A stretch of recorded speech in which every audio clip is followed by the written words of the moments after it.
한 명?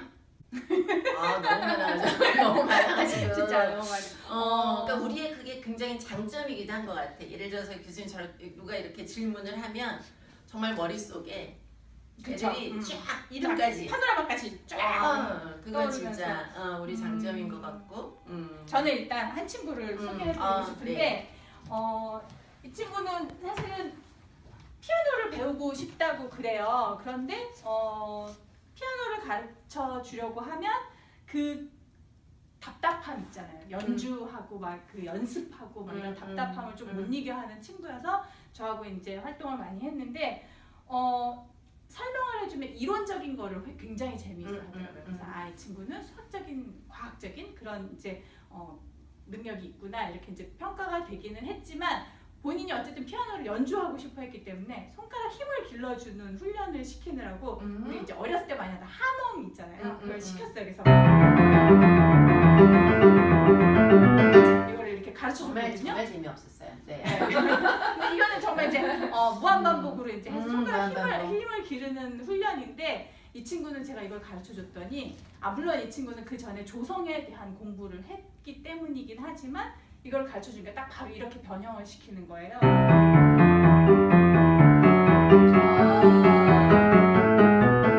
지금 제가 뭘 변형시켰는지 모르시는 분들은 계실 텐데 네, 그래서 이 친구는 도착하는 음을 으뜸음으로 하는 다른 조성의 것들로 계속해서 변화시켜서 연주를 했고 이렇게 연주를 하게 되면 펜타토닉이 돼요. 펜타토닉이 뭐냐면 온음계로만 이루어져 있는 음계거든요. 얘한테 펜타토닉을 설명한 적도 없고 이것은 펜타토닉이다라고 가르쳐 줄 필요도 없어요. 왜냐면 얘는 그냥 자기가 생각한 대로 규칙을 찾아서 만들었더니 결국은 펜타토닉이 돼버린 뭐 이런 상황이기 때문에 질문을 제가 해도 되나요? 네. 그럼 많은 어머니들이 네. 그 아이는 네.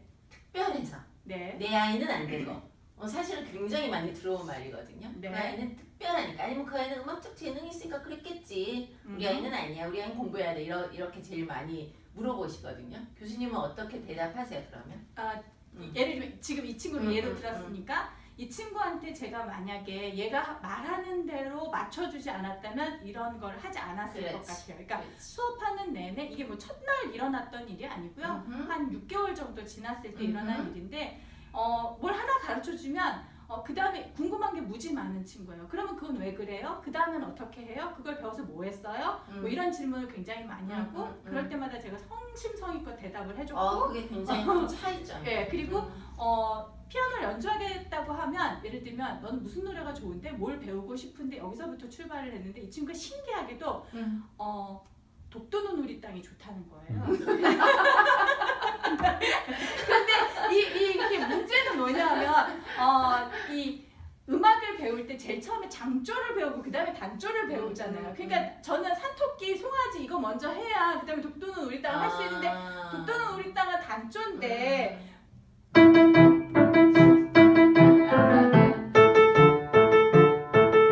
이걸 얘가 하겠다고 하니까 이제 거기서부터 제가 이제 이거는 왜 얘가 좋아하는지 이런 것도 설명을 들어야 했고 들어보니까 큰아버지가 국가유공자시고 뭐 이런 이야기를 하더라고요. 그러니까 애국심이 굉장히 강한 친구였어요. 여러 가지가 얽혀 있는 거죠. 걔 사고에. 네, 그러니까 이제 이 곡을 걔가 치고 싶은 이유는 분명하니까 그럼 이걸 칠 때까지 가르쳐 줘야 되잖아요. 그러니까 이제 뭐 이런 것들이 그 친구하고 수업한 내내 진행이 저는 됐으니까. 교수님 우리 아웃바우 브레인이 제일 큰 차이점 다른 학원이나 학교나 다른 교사나 뭐 이런 것과 정말 차이나는 차별점을 하나만 얘기해라 그러면 다른 건 너무 많지만 하나만 얘기해라 그러면 아이가 어떤 반응을 보이든지 그 반응을 아니 지금 그거 하지 말고 우리가 오늘 할 건 이거야. 뭐 그거 이런 안 얘기 하는 거고 얘가 절대 안 반응을 보이면 한다는 거죠. 그랬어?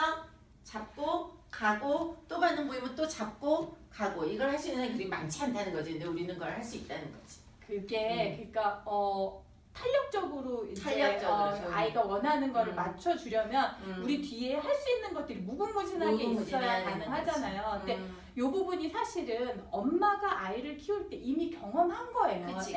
애한테 엄마가 내가 오늘은 얘한테 숟가락질을 가르쳐야지. 그래서 이것만 무한반복 시키진 않거든요. 그러니까 얘가 밥을 먹을 때 손가락으로 집어 먹기도 하고 어떤 날은 숟가락을 쥐어주긴 하지만 반 이상 다 흘리고 먹기도 하고 뭐 이런 과정들을 겪으면서 엄마가 차츰 아이가 아이가 수저로 밥을 떠먹을 수 있는 걸 가르친단 말이에요. 그러니까 그 정도 인내심과 그 정도 기간을 둬야 되는데 우리는 엄마가 어디 학원에 딱 보내면 뭘 딱 배워오는 거라고 이제 기대를 하시잖아요. 그래서 그런 부분들이 아마 우리 아웃바우 브레인의 장점이기도 하면서 앞으로 우리가 가야 하는 그 방침이 아닐까 그렇게 생각합니다. 맞아요.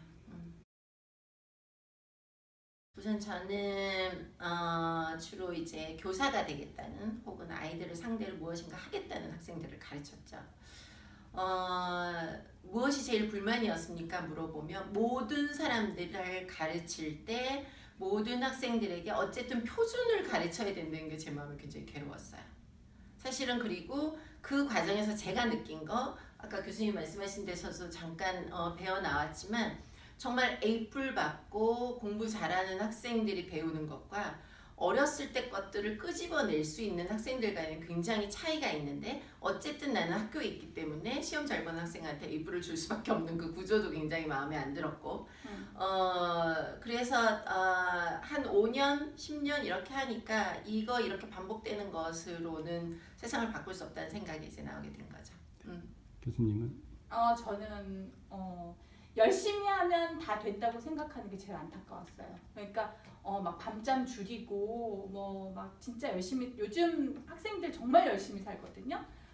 근데 내가 이렇게 열심히 사는데 왜 내 미래가 안 보이지? 뭐 이런 것들. 그러니까 열심히 하는 거하고 잘하는 게 다르다는 거를 알려줘야 하는 게 되게 불편했어요. 그래서 네가 열심히는 하지만 잘하진 못하잖아. 이 말을 제 입으로 해야 하는 그 상황들. 그래서 우리 이제 지금 이제 이렇게 초등학교 혹은 유치원 이렇게 자라나는 아이들은 열심히 하는 것과 잘하는 게 다를 수 있다는 걸 빨리 배웠으면 좋겠어요. 빨리 배웠으면 좋겠어요.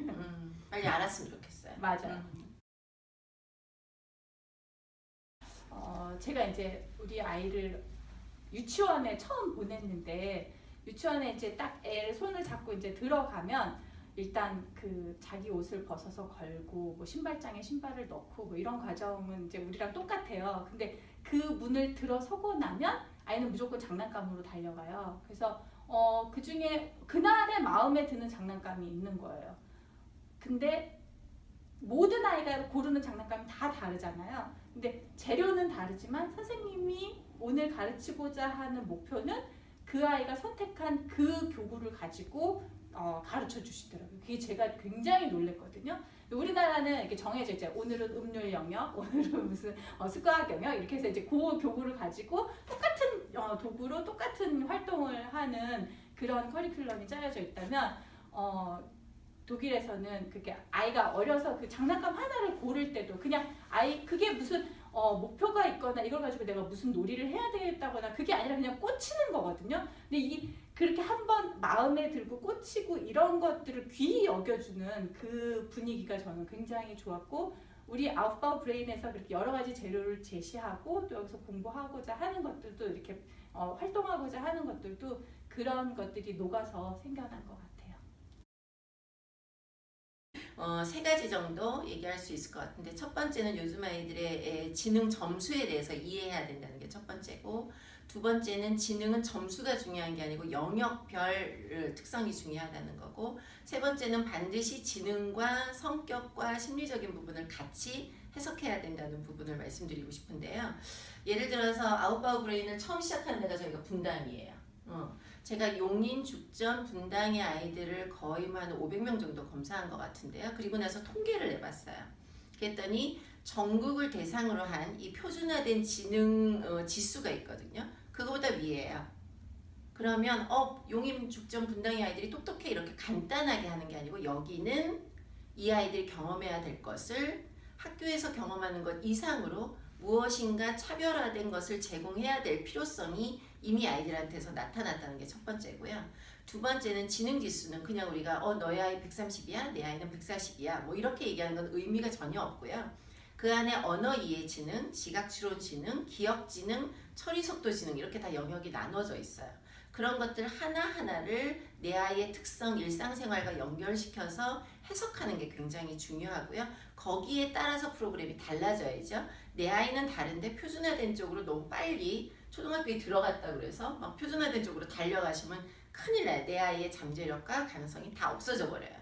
그래서 모든 사람들이 얘기하자 학교가 창의성을 죽인다. 우린 그거 100% 공감하고 그러기 전에 내 아이를 정확히 아는 거 필요하다고 생각하고요. 세 번째, 어떤 아이가 지각 추론 지능이 99.9%예요. 뭐 더 이상 높을 수가 없어요. 처리 속도 매우 높아요. 작업 기억이 매우 높아요. 그런데 엄마가 보기에 얘가 늘 맹해요.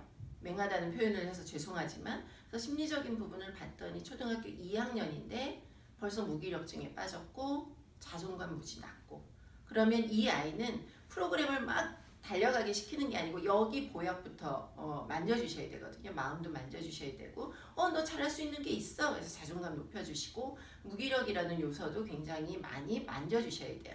왜 요즘 아이들이 초등학교 1학년, 2학년인데 이렇게 무기력증이 많냐? 네, 아까도 말씀드렸지만 만 3개월이 지나면 어린이집에 가서 표준을 만나고 모든 학습지에서 표준대로 가고 그러기 때문에 자기가 생각할 수 있는 능력들을 자꾸 잊어버리고 자기 가능성을 잊어버리기 때문이라서 아이들을 검사하는 건 굉장히 중요해요. 정확히 알기 위해서 그거는 출발점을 정하는 데 굉장히 필요한 작업입니다.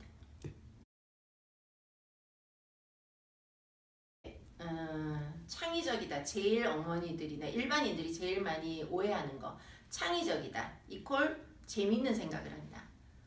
굉장히 오해 소지가 많습니다. 창의성이라는 거는 우선 기본에 그것에 대한 어느 정도의 정보와 지식과 경험과 이런 것들을 가지고 있어야 돼요. 그냥 나는 하늘을 뭐 맨발로 날았으면 좋겠어. 너 되게 창의적이다. 아니에요. 그거는 그것이 현실화되기 위해서 가져야 되는 정보나 지식이나 내용을 그리고 경험을 가지고 있어야 돼요. 그래서 아이가 창의적이라는 거는 자기가 경험한 것들에 대해서 인식하고 거기에서 또 다른 문제 해결 전략, 또 다른 방법, 또 다른 호기심, 또 다른 질문 그래서 계속 꼬리에 꼬리를 무는 것을 할 수 있는 아이가 저는 창의적이라고 생각합니다. 저도 비슷하게 생각하는데, 그러니까 엉뚱한 얘기 잘하는 애를 창의적이라고 착각하시는 경우가 많은 것 같아요. 그러니까 지금 말씀하신 것처럼 그 맥락이 있고 거기서 조금 더 발전된 생각을 하고 혹은 어떤 같은 도구여도 맥락을 바꿔서 생각을 할 수 있고 뭐 이렇게 같아지는 것도 있고 거기서 변형된 것도 있고 요런 그 바리에이션들이 사실은 창의력의 기본이라고 생각을 합니다.